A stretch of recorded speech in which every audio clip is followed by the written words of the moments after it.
All right. Here we go, back again on the other side of the coin. All right, welcome back to the other side of the coin, ladies and gentlemen. It's another video, another premiere. Hope you guys are enjoying wherever you are. Hope you've had a very good day.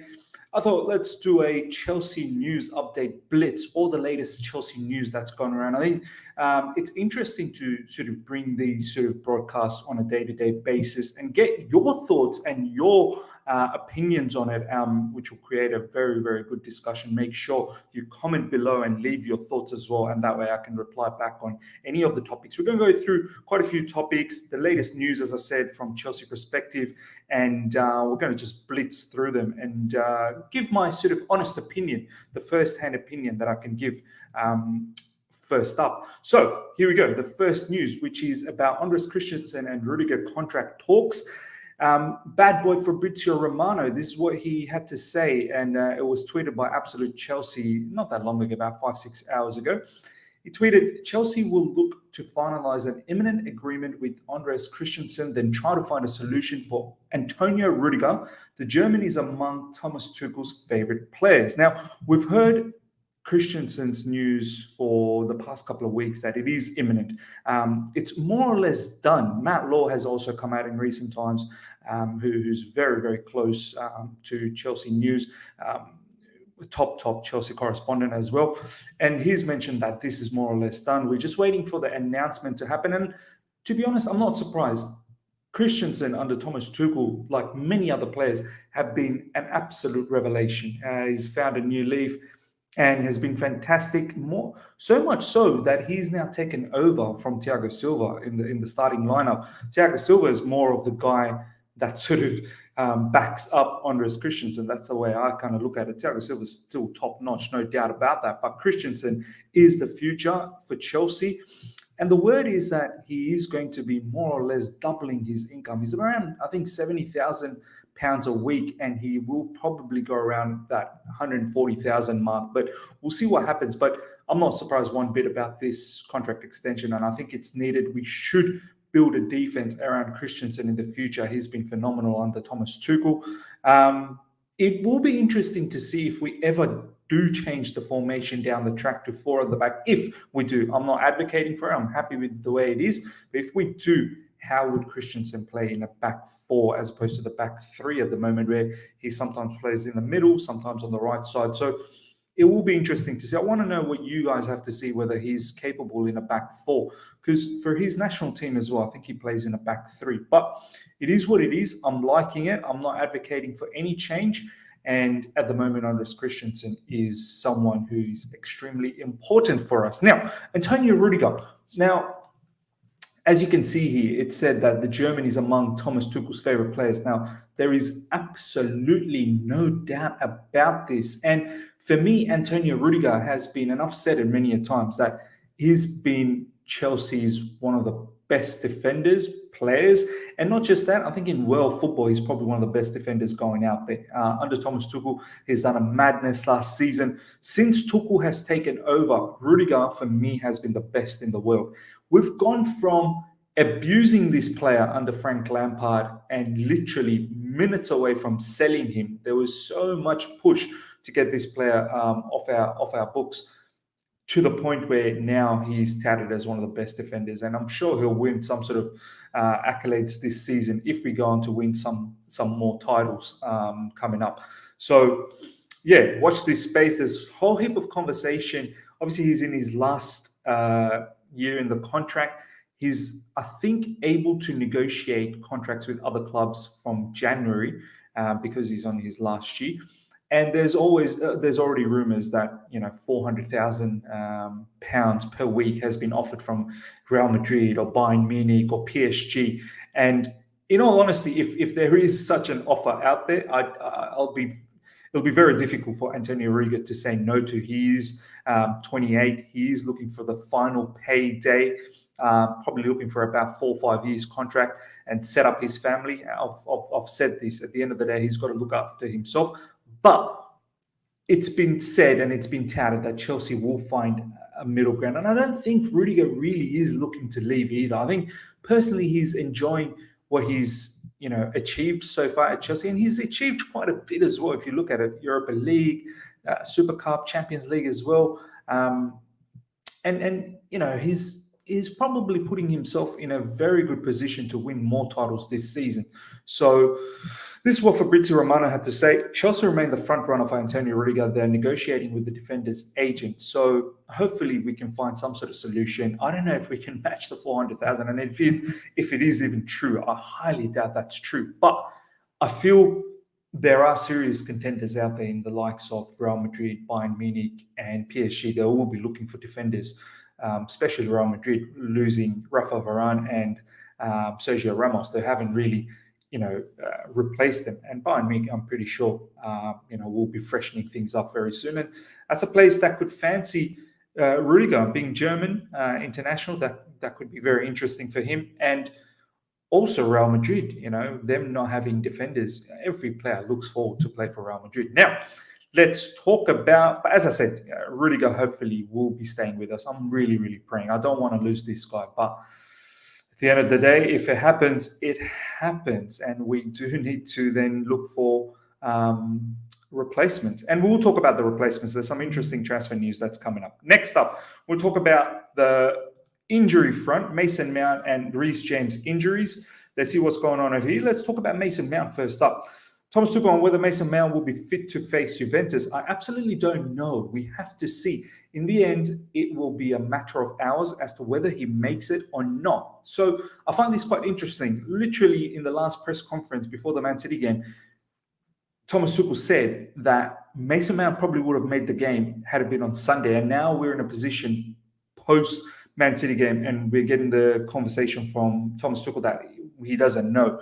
It's a matter of hours. So I'm not really sure what's going on. I feel like Thomas Tuchel's just playing some games with Juve.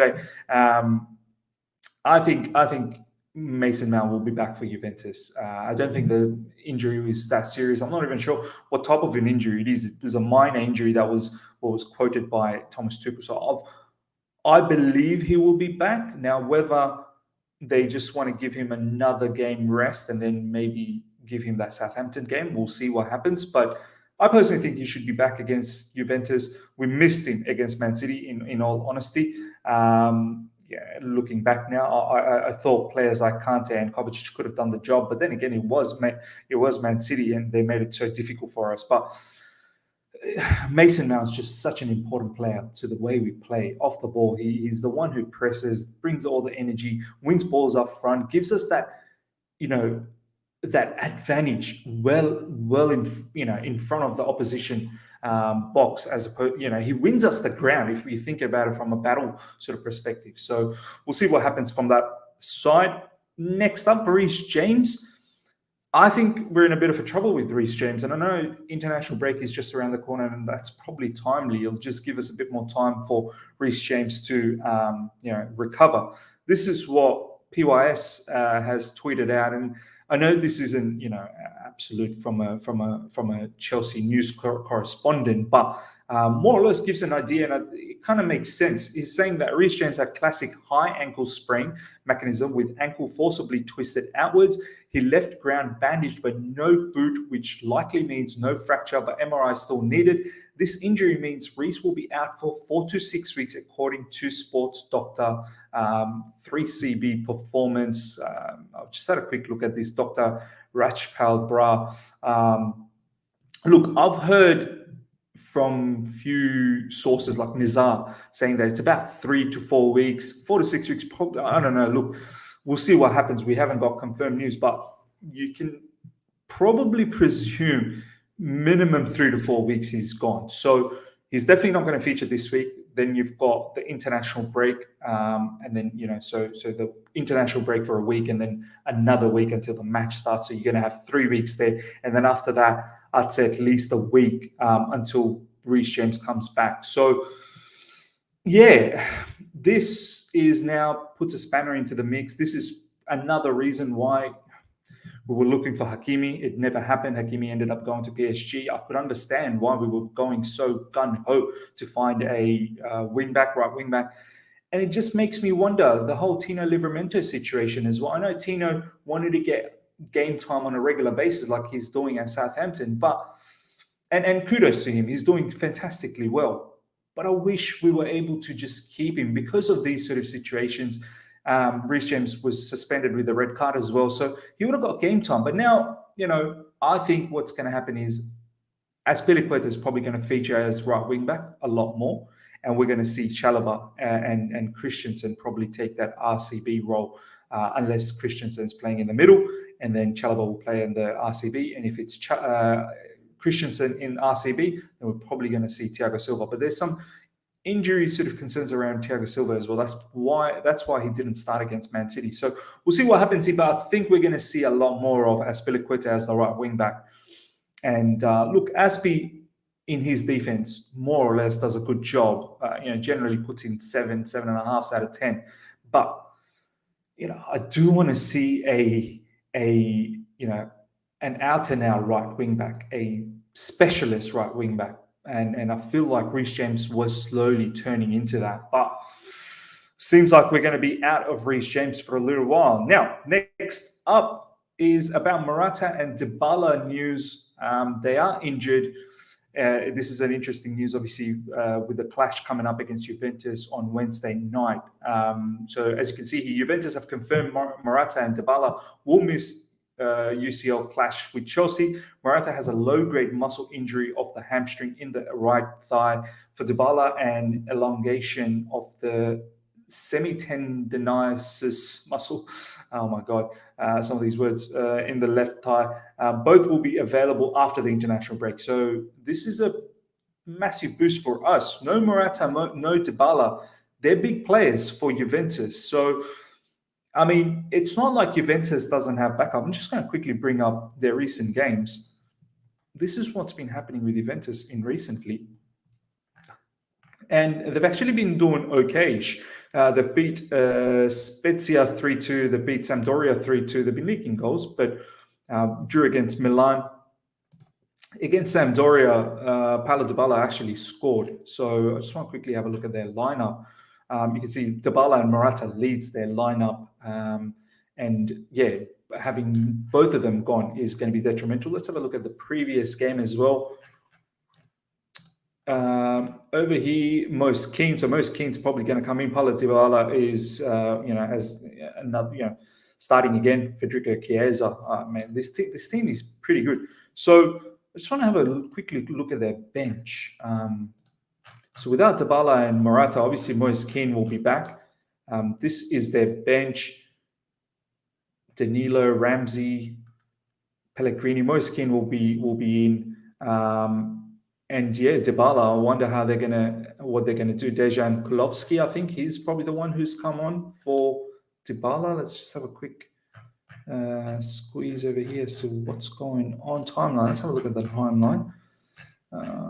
Substitution. Here we go. Substitution.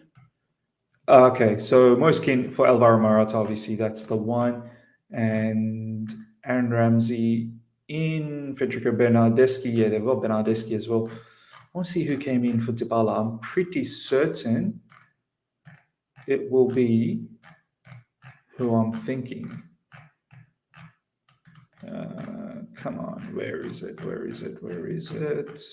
Here we go. Yeah, Dejan Kulusevski. I think he's one of their up-and-coming superstars, so he's probably going to come in for Paulo Dybala. But at the end of the day, yeah, this is a nice boost for us. We've got injury concerns as well, but they've got two of their big players gone. So we should have no excuse. We should really be going in there. And I know they're still a quality team, no doubt about that. And they're slowly finding some form. They're still a bit up and down. They're leaking goals. It's not like we're going out there and absolutely banging goals either. I know in recent times we've scored 3 against Villa, 3 earlier on against Crystal Palace as well. But it's not like we're, creating clear-cut opportunities. So we'll see what happens. It's going to be an interesting game, but this injury news of Morata and Dybala not there. I just hope that we go out there and really put them under pressure. Okay, next up is some transfer news. First up, Matthijs de Ligt. Chelsea are willing to pay 102 million pounds to sign Juventus defender Matthijs de Ligt in 2021. Now, let's talk a little bit about this before we go to Tchouaméni. Tchouaméni, obviously, we've been linked with Tchouaméni for quite a long time. Last whole summer, we've been linked with Tchouaméni. I just personally think, guys, look, Azpilicueta, I don't see him going anytime soon. So there's that factor. Chalobah has been an unbelievable find for us, and we've got many other players lined up. Mbuyamba, who seems like playing a lot more, training sessions with the first team. Levi Colwill is doing extremely well in Championship for Huddersfield. So there's things to look forward to there. Christensen, we've just increased, well, hopefully we'll be finding that contract extension. Rudiger, hopefully we'll be keeping him as well. Jules Koundé is someone we are still interested. I don't think the interest is gone there. We will be going back there. So for me, I'm not really sure whether 102 million is wise to spend on a player like Matthijs de Ligt, who is a good defender, don't get me wrong, and he has been playing for Juventus. I just want to quickly show you guys. For the past few games, he's actually been playing, but every now and then he does get swapped around with Chiellini. As you can see, Leonardo Bonucci and Matthijs de Ligt, but there are times where Chiellini comes in, and de Ligt has been playing recently quite a bit. So, look, I'm not disrespecting this player. This player was amazing for Ajax, very good on the ball. If you're playing for Ajax, you've got to be good on the ball. Tall, strong, young, robust. So I wouldn't mind having him in the team. But for 102 million, we could be spending those sort of money to upgrade our attack. If we don't see our attacking players this season fire up, I'm pretty sure we're going to be replacing a few of them down the track. And that money could go down there. I'd rather find the gems like Chalobah, coming from our academy. As you can see, our academy should be respected a lot. So players like Chalobah are coming through. Levi Colwill is playing fantastic. Mbuyamba, we should not disrespect them. On top of all the players that I've already said that are staying, Thiago Silva may just stay for another season. Who knows? He seems like, he's not running out of gas at all, and he's still got the desire. So I'm not too keen to spend that much on Matthijs de Ligt. Let me know what your thoughts are, how you feel about Matthijs de Ligt. I just feel like we should be looking at our academy and sort of cheaper options. Jules Koundé as well, who should be a little bit more, little less money than what it was touted to be come January or even next summer. So it just doesn't make the most smartest decision for me. Now, here's the Tchouaméni news. Ladies and gentlemen, Chelsea face competition for Juventus to sign Aurelien Tchouaméni, as Blues are working on a deal which will cost around 40 million. Now, we knew that was the price that was touted in the last summer window as well. I feel we definitely need a midfielder. I know Ruben Loftus-Cheek is doing well, and I hope he continues to do well like this and puts himself into the mix and really eliminates the factor of Saul. Saul, I know it's early days. We'll see what happens. It is a loan, but at the moment, it doesn't look great. And I don't even know when he's going to get his next minutes, to be honest. It's probably going to be another cup game. And he has to slowly find his, rhythm. But Ruben Loftus-Cheek is someone who is showing immense form. And the minutes he's getting, as Thomas Tuchel's already mentioned, they're not giveaway minutes. They're not gifts. He's legitimately getting them based on his performances and his training. And he's taking those opportunities very well, Ruben Loftus-Cheek. So I want to see him continue this way. That way he can secure himself a place. But I still think players like Kante, who regularly are now getting injured, even against Man City, apparently he was unwell. So I think there is a need to get another defensive midfielder. And Tchouaméni, we've already covered how well-rounded he is in terms of ball playing ability. He's another, he's a strong midfielder, young as well, playing for Monaco, and he's doing the bits for Monaco. He won the Young Player of the Year over there in the French Liga. So he's got all the quality. Obviously, we linked with Declan Rice. My personal favorite is Jude Bellingham. Don't forget about Billy Gilmore, but I'm really worried about Billy Gilmore. He didn't feature for Norwich last weekend. And Norwich have just been losing everything. They've not won a single game, so we're not really sure how much Billy Gilmore is going to develop. I feel like you do need a team that clicks into gear, that wins as well. You can't just be developing your game when a team consistently gets battered. And I've noticed the game against Liverpool, there were a few times where Billy Gilmore was in fault leading up to the goals. So yeah, we'll see what happens. Lots of options here, but I do think we need a DM. Ladies and gentlemen, that pretty much wraps us up for all the news we've covered in terms of contract extension, injury front, Juventus injuries as well. Now some transfer news. Let me know what your thoughts are on all of these topics. Hope you guys have enjoyed this news blitz. We're going to try and do this more often. And yeah, hope you guys have enjoyed this. Smash the like button. If you're here for the first time, subscribe. And do look out for videos. Do look out for videos tomorrow. Until next time, everyone, take care and see you.